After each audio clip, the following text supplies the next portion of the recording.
chance to say this again, because the last time I said this, the population was as sparse as it is now. So I'm hoping that it's been a change of machzor. This is a different bunch of people, but if not, would you please all agree to tell someone who wasn't here? Thank you. Two things I wanted to say, and I've said and will say again, are the following. First of all, I so wanted an opportunity to thank everybody who was so generous in this entire past year. Remember, last year, we were only a few months after the flood. And the flood got Reb Zalman's whole downstairs domain, the entire basement, which had to be vastly redone. And it was only with everybody's help that this was possible. People donated money, they donated time. Neighbors and strangers I'd never met showed up right outside the door saying, "We think you might need some help." But a great deal of the help that made it possible was from all of you. And Reb Zalman really spent that last year mostly down there in the restored Zalman domain, with the office bedecked with wires and wires and wires and wires, and this vast collection of books. And it's thanks to all of you, and to members of our community in Boulder as well. So please, pass this on to anybody that you see later in the day who isn't here now, because I know no other way to give everybody the thanks that we both wanted to give you. And the second thing that I wanted to say, which I possibly already heard, and that I really want you not only to pass on, but take in and take seriously, is that Reb Zalman was a wild man. You know? You do remember that, right? Yes.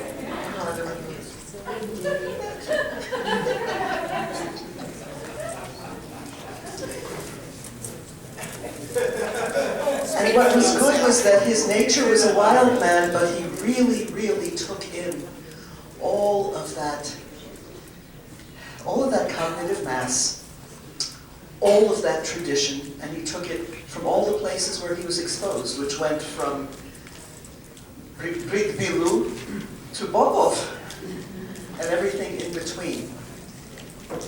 And he integrated and rearranged and adapted and adopted, first of all, on the basis of a very deep-seated knowledge. This wasn't the stuff you just pick up off the surface and then try and do something with. He really knew what he was doing. But then he had this vast open mind that took in everything else as well. And he didn't rearrange things at random. He did them with a very keen sense of the deep structure of things. They weren't not fitting, they were fitting.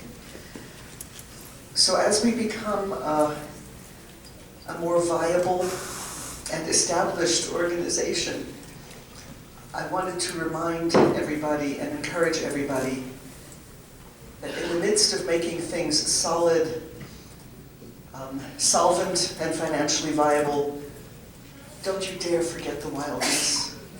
What you need to do, of course, as we all know, is you have to find the wildness in yourself. And what it is that's pecking to get out, and in what form it is really optimal and to be given forth into the world. Pass this on to whoever's not here, please.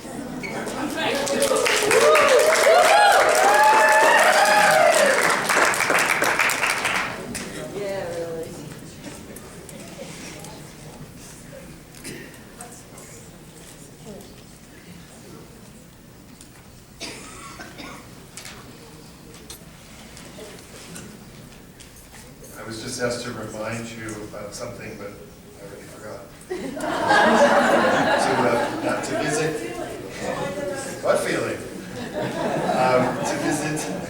To visit the Reb Zalman room downstairs while you're here.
But actually, because of the way things worked out, my name tag is deceiving because I'm actually also today Chava Bailey. And you should be able to see a little blue streak and a little blue streak in my hair. I should have thought about it, you know. So what happened to our panel is that of the three panelists, Sonny is the only one representing himself. I was full for an attorney.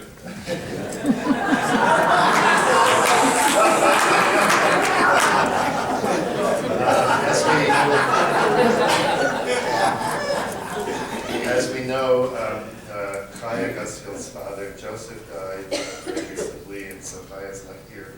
And Lori, who was the editor, you know, there's a little team of 3 people each year, and one of us works with each of the chuvot, so that there's an editor for them. So Lori, who wrote on her chuva is on a similar subject to Chaya's, and was Chaya's editor for this one, so Lori will stand in for Chaya. And Chava, who's not well, I will, you know, so I'm half exhausted and half with pneumonia. So we'll dedicate this teaching to Chava's refuah shlema and to Chaya's heart and mind, right? Because mine is hers. And to the nichum for Chaya and for the memory of Joseph Gutzel. Amen. So this is the third in what I have always seen as a series of introductions. So 2 years ago, I enumerated a number of principles about halachic process, including that there is no such thing as the halacha or halacha says, and I really hope we can learn to get past that. But there are halachists who respond to questions, right? Who usually asked of them, not by lay people, but by other rabbis. The second one is that the halachic process is much better represented by the corpus of responsa, by Shelot and Shavot, than it is by codes. Codes are useful starting places, but as a number of really prominent rabbis, especially in the Ashkenazic world, felt that they weren't happy when the Shulchan Aruch came out because it changed the process, right? What do I do in this case? Look it up in the Shulchan Aruch. I don't know, right? And what saved it for some of them was only when the Ramah wrote the Ashkenazic gloss on the Shulchan Aruch, which then opened up, right? It made the Shulchan Aruch thing. Here in the Middle Eastern world, we do it this way, but we in the Ashkenazic world do it a different way, which then just opens it. So that's the one. Let me just quickly review this, I think this very important quote from Eliezer Berkowitz's book, Not in Heaven. Halacha is the bridge over which the Torah moves from the written word to the living deed. Normally there is I'm in that kind of a state that if people could disconnect from their phones for an hour, that would be exciting for you, I think. See if you can do it without withdrawal. And that would help me, because I help. But since there is no such thing as life in general, since it is always a certain form of life at a specific time of history in a specific situation, Torah application means application to a specific time in a specific situation. The result of this process I call halachic Judaism. That's how the answer goes. The third one was that our halacha is a tikkun. So our approach using integral halacha is a tikkun on the situation which, as I described, Ethan Tucker described so well in the first of his 3 lectures on core issues in halacha. Having said that, I'm going to say that this introduction comes in 2 parts. It's 2 introductions. It's the only way I could put it together. So I'm going to start with quoting from Makot, page 23b and 24a. Darash Rabbi Sinwar. Sheish me'ot u'shloshes mitzvot ne'emru lo leMoshe. 613 commandments were spoken to Moshe. Shlosh me'ot v'shishim v'chamesh lavim, 365 thou shalt nots. Negative ones. Kiminyan yemot ha'chama, to the 365 days of the solar year. Umatayim v'arba'im u'shmona aseh keneged evarav shel adam. And 248 positive commandments against the 248 limbs that their physiology said we have. Amar Rabbi Hamnuna.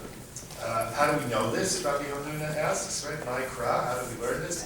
Torah tziva lanu Moshe, Morasha, Ilat Yaakov. Torah in Gematria is 611, right?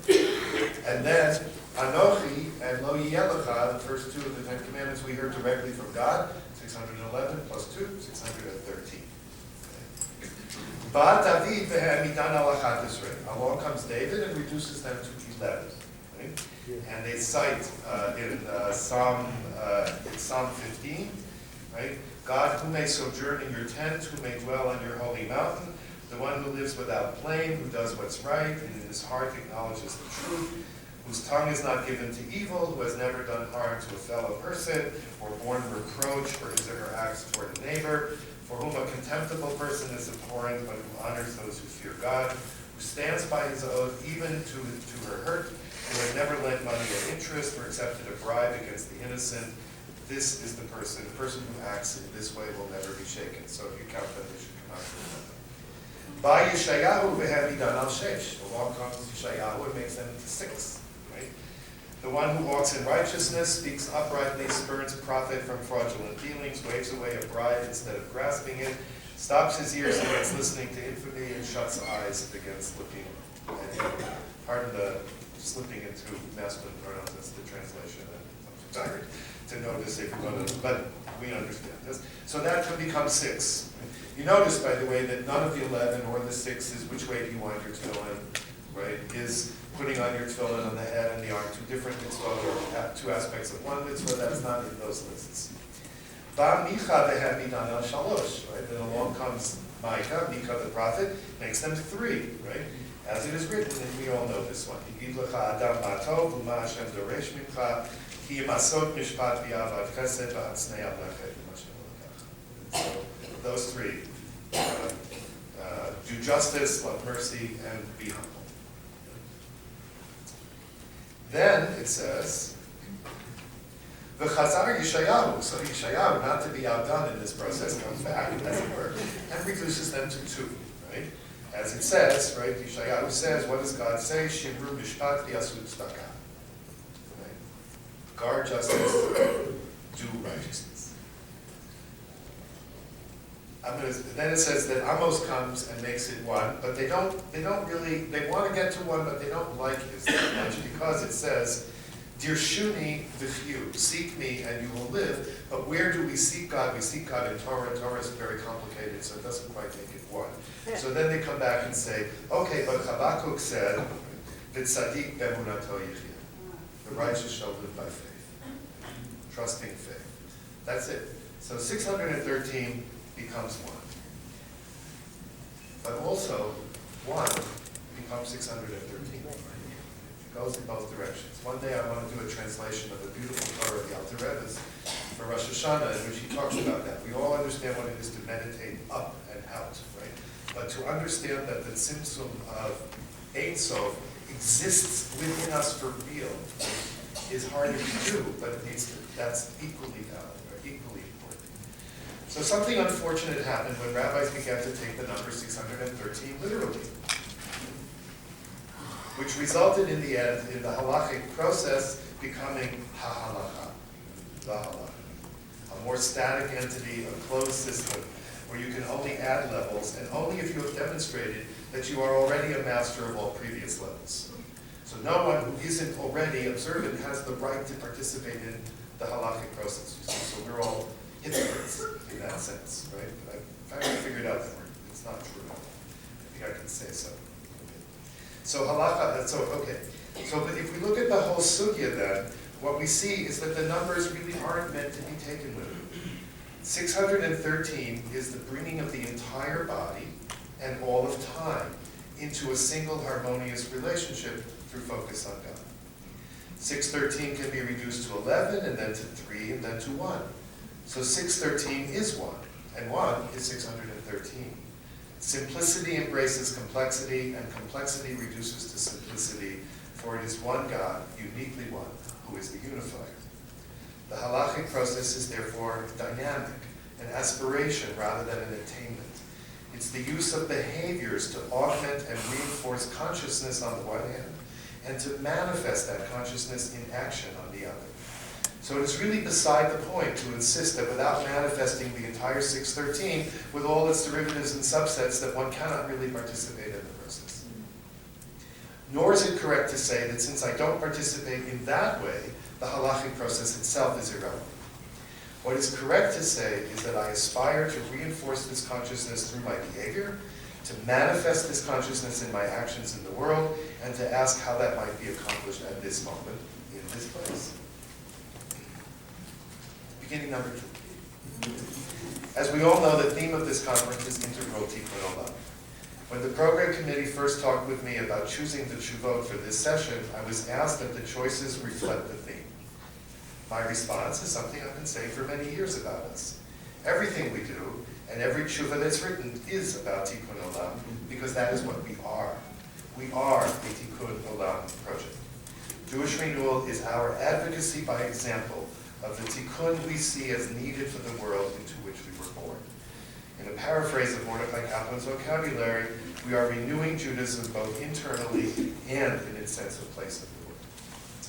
When I worked at Dartmouth College, I had a saying of Alan Watts's on my office door, which went something like this: religion is like a finger pointing at the sun. What people do is come and suck on the finger for comfort. If Judaism is the finger we know best, then our work is to make sure of two things. One is to see to it that Judaism is internally vibrant and clear, so that it is useful as a finger pointing at the sun.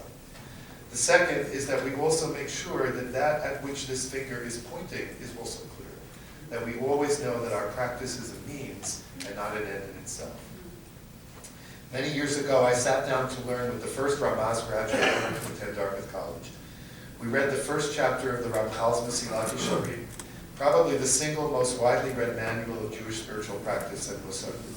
In that chapter, he writes, "Our sages of blessed memory have taught us that man was created for the sole purpose of rejoicing in God and deriving pleasure from the splendor of God's presence.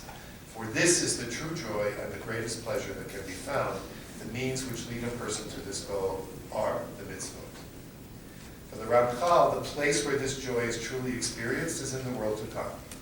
I will agree with him insofar as I translate Olam Haba literally, the world which is to come in the future, rather than the world which is to come after death.